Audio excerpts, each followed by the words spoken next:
ဟေဘဲအခန်းကြီး7ယုံကြည်ခြင်းဆိုသည်မှာမျှော်လင့်ထားသောအရာများအပေါ်စိတ်ချမှုရှိခြင်းမမြင်ရသောအရာတို့အမှန်တကယ်ရှိသည်ဟုမှတ်ယူခြင်းဖြစ်၏ရှေးလူကြီးတို့သည်ဤယုံကြည်ခြင်းကြောင့်ချီးကျူးခံရကြ၏ဤလောကဓာတ်ကိုဖျားသခင်နှုတ်ကပတ်တော်အားဖြင့်ဖန်ဆင်းတော်မူသည်ဖြစ်၍ယခုမြင်ရသောအရာသည်ထင်ရှားလျက်ရှိသောအရာများမှဖြစ်လာသည်မဟုတ်ကြောင်းယုံကြည်ခြင်းအားဖြင့်ငါတို့သိရကြ၏ယုံကြည်ခြင်းအားဖြင့်အာဗေလသည်ကာဣနထက်မြတ်သောယဇ်ကိုဖျားသခင်အားပူဇော်ခဲ့ပြီးထိုယုံကြည်ခြင်းအားဖြင့်ဖြောင့်မတ်သောသူအဖြစ်အတိအမှတ်ပြုခြင်းခံရ၏အကြောင်းမူကားဖျားသခင်သည်သူ၏ပူဇော်တကားများကိုအတိအမှတ်ပြုတော်မူ၏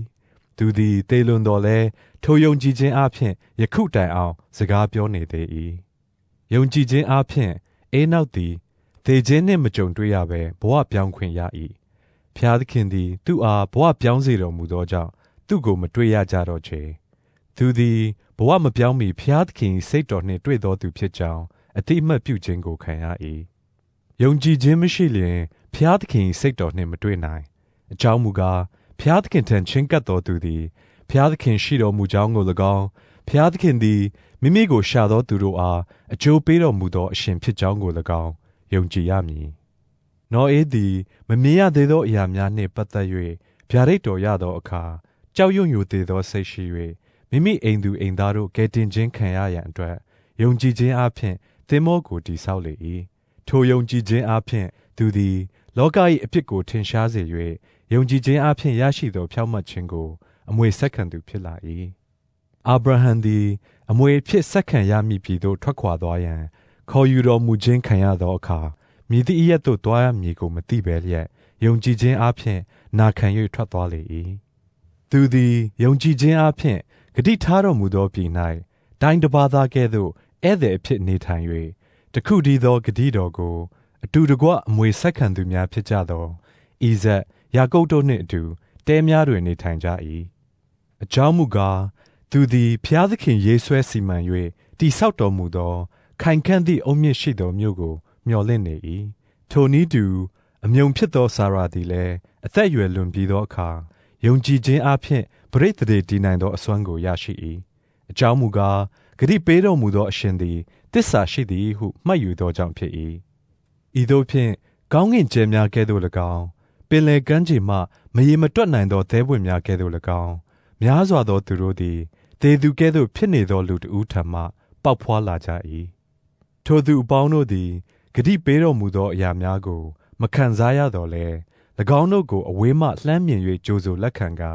မိမိတို့သည်မြေကြီးပေါ်၌အာဂန္တုများနှင့်တစိမ့်ဧည့်သည်များသာဖြစ်ကြောင်းဝန်ခံလျက်ယုံကြည်ရင်းသေလွန်ကြ၏ထိုသို့ဝန်ခံသောသူတို့သည်မိမိတို့နေရင်းပြည်ကိုကြိုးစားရှာဖွေနေကြောင်းထင်ရှားစေကြ၏သူတို့သည်မိမိတို့ထွက်ခွာလာခဲ့သောပြည်ကိုတတိယကြသည်မှန်လျင်ပြန်ရသောအခွင့်အခါရှိခဲ့ပေလိမ့်မည်သို့သောအမှန်အားဖြင့်သူတို့သည်အထက်ကောင်းကင်အရ၌ရှိသည့်ပြည်သည်ဟုသောသာ၍မြတ်သောပြည်ကိုအလွန်တောင့်တနေကြ၏ထို့ကြောင့်ဘုရားသခင်သည်သူတို့၏ဘုရားဟုခေါ်ဝေါ်ခြင်းခံရသည်ကိုရှက်တော်မမူအကြောင်းမူကားကိုယ်တော်သည်သူတို့အတွက်မြို့တော်ကိုပြင်ဆင်ထားတော်မူ၏အာဗြဟံသည်စမ်းသပ်စစ်ဆေးခြင်းကိုခံရသောအခါယုံကြည်ခြင်းအပြင်ဣဇက်ကိုပူဇော်၏ဂတိတော်များကိုရရှိထားသောသူသည်တူရီသောသားကိုပူဇော်ရန်ပြင်ဆင်၏ထိုသားနှင့်ပတ်သက်၍ဣဇက်မှဆင်းသက်သောသူသည်သင်၏အမျိုးအနွယ်ဟု၍ခေါ်ဝေါ်ခြင်းခံရလိမ့်မည်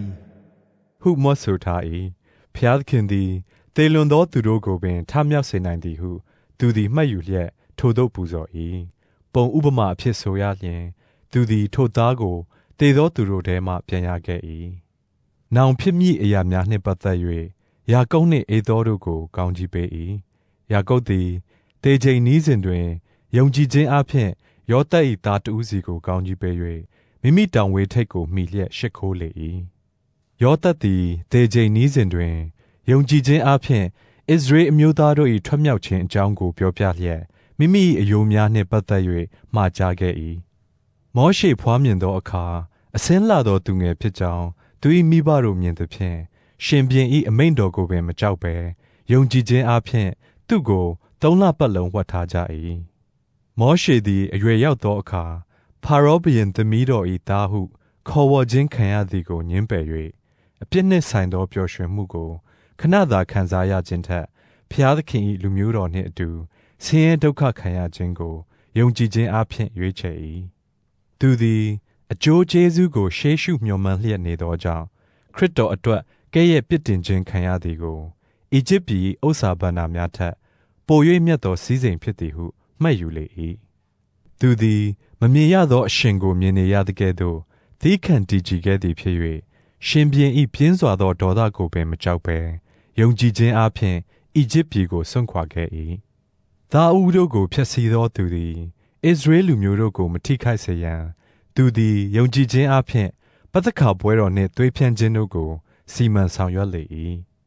ဣသရေလအမျိုးသားတို့သည်ယုံကြည်ခြင်းအပြင်ပင်လယ်နီကို၆သွေ့သောမြေကဲ့သို့ဖြတ်သွားကြ၏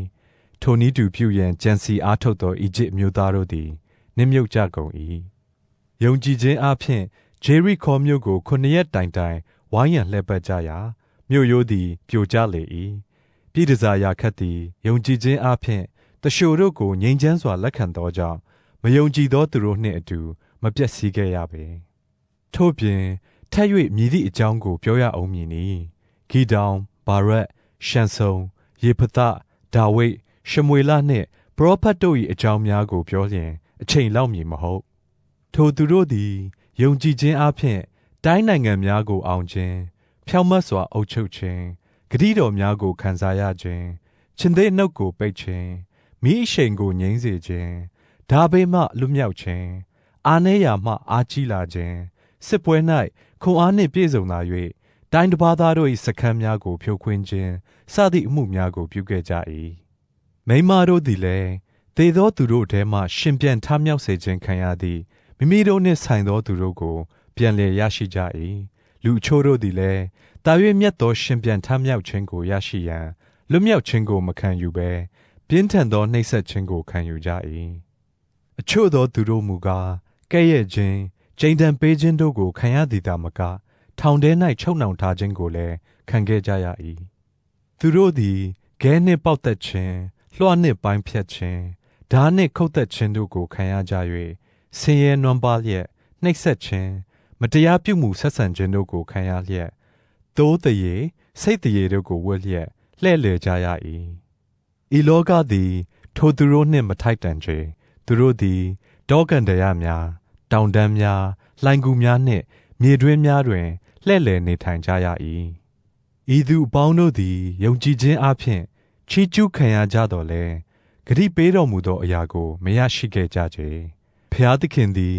ငါတို့အတွက်သာ၍မြတ်သောအရာကိုကြိုတင်ပြင်ဆင်ပေးတော်မူသည်ဖြစ်၍သူတို့သည်ငါတို့မပါဘဲစုံလင်ခြင်းသို့မရောက်နိုင်ရာ